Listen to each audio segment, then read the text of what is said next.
Beggars holding cardboard signs appearing to be in desperate need of your cash. We came here to talk to you in the Silver Manor.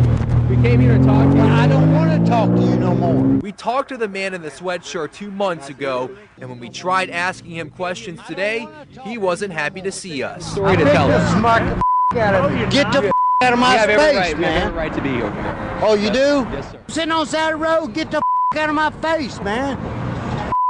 Before we approached the man, police came out to the intersection of Blair's Ferry and 380 because the panhandler was impeding traffic. One more thing.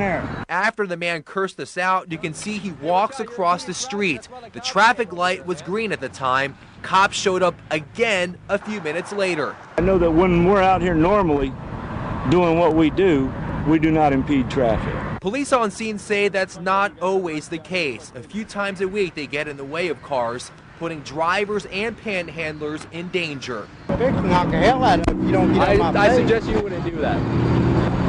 You think jail scares me? And until cops rewrite an ordinance, these panhandlers say they'll continue to work the streets. That's what we've made right there. That's some change. And cash in. And while this man threatened us, he never physically attacked us. Now, police came out here 3 times today, all because these panhandlers were impeding traffic.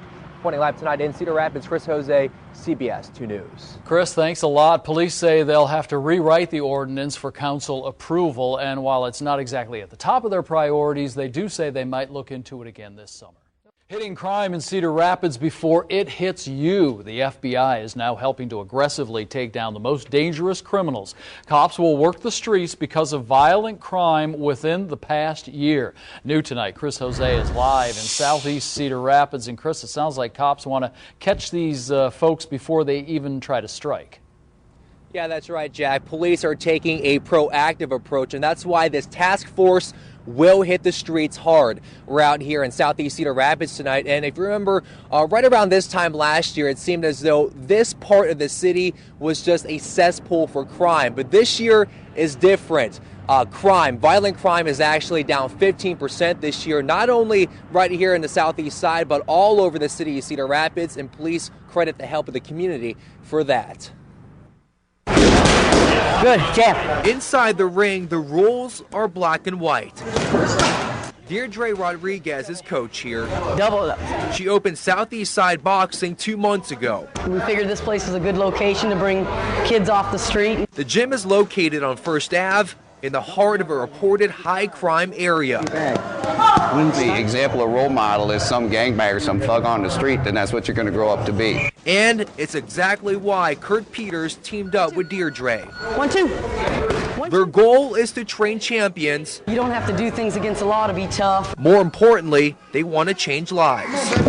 Change those who had run-ins with the law. I think the more people that we get involved in doing something besides robbing and stealing and violence, then it'll give them another outlet. They'll be able to do something else. Outside this gym, violent crime was up in Cedar Rapids. A task force was formed in an effort to put the criminals up against the ropes. For the state, it's going to be the burglars, the robbers, the rapists, the molesters, the people who really just are out there victimizing society. The Safe Streets Task Force will aggressively pursue any allegation of organized criminal gang activity and run it to ground. The message is a knockout punch. At this gym, a message to those in trouble to change their ways. And when cops say serious criminals, they're alluding to gangs, drug dealers, and any type of violent crime. Cedar Rapids Police Chief Greg Graham says he really pushed for this task force after the attack on Officer Tim Davis. And with this task force now in full effect in Cedar Rapids, Graham says he's confident the streets of Cedar Rapids will be safer. Reporting live tonight in Cedar Rapids, Chris Jose, CBS 2 News. And the good news for folks here is that that task force is being completely paid for by the FBI. PR move or public safety? Tonight, folks in southeast Cedar Rapids are questioning the purpose of the police substation that's there on First Avenue. The substation is open regular business hours, which are 8 to 6, and it's when they close that some feel police are really needed over there. Fox News 9's Chris Jose is live in Cedar Rapids. And Chris, what are people telling you? Well, Tiffany, folks think it's pointless for the lights off to be inside and for this door to be locked right now because they say it's when this place shuts down that the bad guys are out here working the streets. A bicyclist collides with a car on 1st Avenue and 29th Street Southeast. Lieutenant Chuck Minks is first on scene. His response time cut in half because he works at the substation down the street. The bicyclist was rushed to the hospital with scrapes and bruises. I'm very proud of what this building is and what it represents, but we still got a long way to go.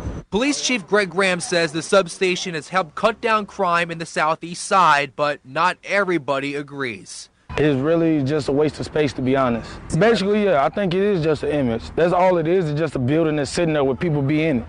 That's it. Devon Grant claims the criminals still walk in his neighborhood. You think they're doing their jobs? No.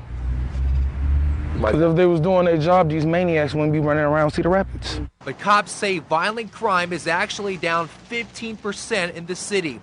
This man was arrested last summer for disorderly conduct and carrying a rifle in public. The temporary substation had just opened. Still ain't doing nothing. Well, just because it's sitting right there really gonna stop people from doing the stuff they're doing? No, that just make them do it even worse because the police right there. Graham says police presence has prevented crime from happening. And although the substation is only open for so-called bankers' hours, Graham says their focus is patrolling the streets. You're going to come to Cedar Rapids and commit a crime, do something stupid, you're going to go to jail. But not everybody in this neighborhood is convinced. And cops admit the trust level isn't where it needs to be with the folks on the southeast side right now regarding the police substation. They say it's an ongoing process and will continue to look for improvements. Reporting live tonight in Cedar Rapids, Chris Jose, Fox News at 9. Just saw a police car go right behind Chris there. Just last night, police renewed their pledge to take down the most serious criminals. They're working together with the FBI on that project.